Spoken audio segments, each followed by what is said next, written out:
আমরা একটা লিফটে 1 2 3 4 5 এই আর এ দুজন মিলে স্নান করি।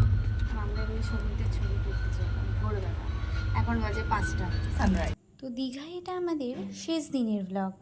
আর আমরা ভোরবেলায় উঠে পড়েছিলাম, যেহেতু আমাদেরকে 9টার সময় চেক আউট করতে হবে। আর আমরা সমস্ত কিছু রেডি করে গেছিলাম। ওরা কেন এসেছে? ওরা কেন এসেছে বল? তোরা কেন এসেছিস? ওরা তো আমাদের বাউন্সার টিয়ার, আমরা স্যার ভিডিও করবে। এই যে টিয়ার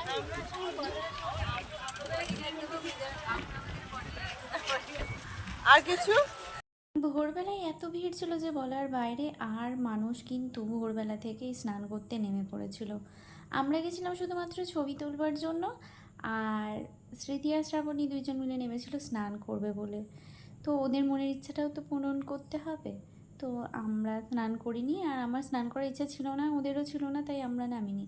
ওদের সঙ্গে আমরা গেছিলাম। আমরা এখন পাথর বয়ে বয়ে যাচ্ছি। ছবি ভিডিও করে নিলাম, এখন একটু নেমেছিলাম জলের মধ্যে।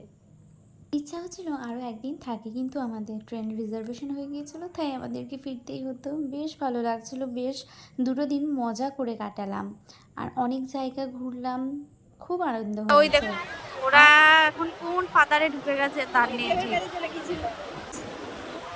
আপাতত এখানে এসেছি, এখন এখানে নামার চেষ্টা চলবে। সবারই নেব ভিডিও।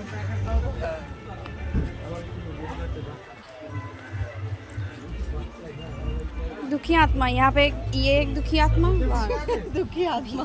মানে সমুদ্রে স্নান করে ভিজে কাপড়ে কিন্তু চা খাচ্ছে। চা করলে চা হয়।